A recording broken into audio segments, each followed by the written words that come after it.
To learn about the off-grid lifestyle and to be inspired to live your dreams, click subscribe so you don't miss anything. Hit the bell notification. So Carolyn and I had a pretty bad night last night, and I didn't get much sleep, so once again I got bags under my eyes, but I'll get into that in a bit. But this today had a whole different change of pace. I've been really worried about how much wood we've consumed this year. I've talked about it in a lot of videos. What happened was when we were down in the camper through the fall and early winter, we had we still have it. We had a old Franklin wood stove that I made into an outdoor heat exchanger. And it just used a ton of firewood. So I had, 4 cords down there by the camper.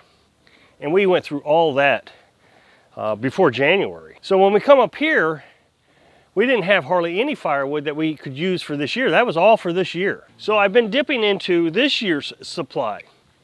The biggest problem I'm having is it's all wet. I've talked about that many times. It's got to be below 20% moisture content in the center of the wood. Most of this is right around 27%. All this that you see right here in the front, and that's all oak here. And then you'll see back here I got a mixture of walnut and oak. I've been hunting and pecking and doing the best I can. I find sometimes that is 25%. I had some red oak that was from a downed tree. It must have been down for years. What happened was when it fell into a batch of cedar trees. So it had been off the ground the entire time. It was a real stroke of luck. So when I finally cut into it, it was all dry, which is very odd for downed trees. Usually it takes years for that to happen. So I've been using that, but now we're out. And so last night, I actually thought I had some in the house. And so what I thought was oak, right here, I thought this was red oak. And I guess it's not. So I don't know what that is. Here is a red oak. That I know is a red oak right here. So I had this in here, and I took it in the house and I started burning it last night. It wouldn't burn at all. It get about halfway, it would burn out the outer rim of the wood, and then it would just die, which is expected with these new wood stoves. I was up every hour dealing with the wood stove. I don't know, about 10 o'clock this morning, I have this app on my phone. It's called Free Stuff. What it does, it monitors Craigslist and all those other, free, trading sites, and it only picks up on the stuff that's free. And so this morning about 10 o'clock I get this message, and usually it's just stupid stuff, free pallets or free, it's always something just, well, I don't really need that, is it worth the drive? But this morning it said free firewood. And again, when you see these things, you're like, well, what are they talking about? And usually it's 2x4s they've cut up in little pieces or something. Or it's way out in the woods. One time they said free firewood, and they wanted you to clear cut their land. So that would have been a huge investment. Not that I wouldn't have done it, I just didn't have time because we were building a tiny house. I really wanted to do it actually. But this morning, I decided, well, I'll go ahead and open it up, see what it is. Normally I don't, but I did this morning. And it was a nice picture of all this stacked firewood right next to his house. It was beautifully stacked.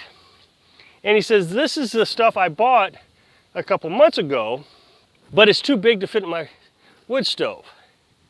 So he set it aside, and he says, I need to get rid of it today. So I instantly messaged him and asked him what his address was. 25 minutes away. And I said, on our way. And I jumped in the truck and we ran over there, and it was all oak. This is all oak. Now it's all very wet. I would suspect it's in the 30% range. I got to split a piece and measure it, but this would be perfect for next year. If it's in the 20% range, let's say 27, 28%, this stuff will be ready by next year easily. Just like the oak I have over here. It's in the 27% range. You'll lose a couple percent every month. So by next year, this will be down to 18% probably. And that's what you want, is below 20%.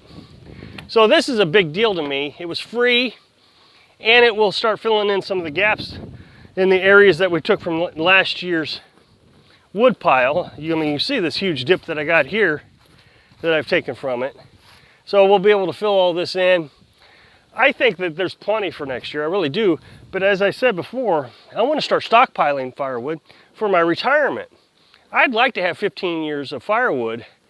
So the year I decided to stop cutting firewood, I got 15 years left. That'd be kind of like my retirement plan. And I know somebody's gonna say, you can't do that. I've got many videos explaining how you can preserve firewood for extended periods of time, especially when you're talking about oak and walnut and hickory, you know, these hardwoods. But as you know, I'm going to start building a pole barn or a pole lean-to out of cedar trees. So I've been cutting down cedar trees, as you know, and I'm going to start building that, I don't know, maybe this summer or next winter, or, you know, something. It won't be a big deal. I can use scrap metal. I got to get this picked up. We were using this to cover up firewood, but I can use some metal. You can find free metal on that free app that I was talking about quite often. And so I can use that free metal on the pole barn, paint it, you know, it'll be rusted. I'm really excited we got this firewood. Now, I've already told you, we did buy firewood. That down there that you see, we bought that, but it was wet too. He promised it was dry, but it wasn't. So that was a cord of wood. It was $200, and that's fine, 200 bucks for some wood that we'll be able to use next year. So if we can just get through the rest of this year, this tiny house is so insulated that you close the windows, the sun comes in through the window in the morning, especially on sunny days, obviously, and it just heats the place up very nicely. In the summertime, we won't have a problem with it being too hot in there because all this is then shaded. And so we won't have any sun coming in. So this is perfect for summer and winter. It was a perfect location. So I want to go inside and I want to talk about our stressful night. So as you know, yesterday we picked up our chicks. We got 12 chicks, and 8 of them are Buff Orpingtons, females. Then we have 4 that are just straight run. We don't know what they are. We don't know what breed they are. We don't know what sex they are or anything. We got them home. I mean, it must have been a rough day for them yesterday. You know, they were at the store being prodded by all the kids slamming on the carts and stuff, I would assume. And then, of course, we put them in the car. Every time you would turn, they would get all excited. Ah! So we got them home, and they didn't do much yesterday. It was kind of scary. They were just lethargic. So they laid around. Carolyn was really concerned about them. About 8 o'clock last night, she decided that she was going to hand feed each one because they weren't eating anything or drinking. Although I did see 2 of them drink, so I don't know if the drinking is true. So she picked up each one and started hand feeding them. She noticed that one of them was just acting weird, a little weak and stuff, so she put it down. As I told you last night, I had a real problem with the firewood. We had to have a fire last night, although I don't think we actually needed one. We had to keep the temperature in here, you know, 80 degrees or so. So we had the window open, keeping us cool, running a fire in here to keep them warm. Obviously, we're gonna have to think of something different, right? Which I did, and I'll get to that in a minute.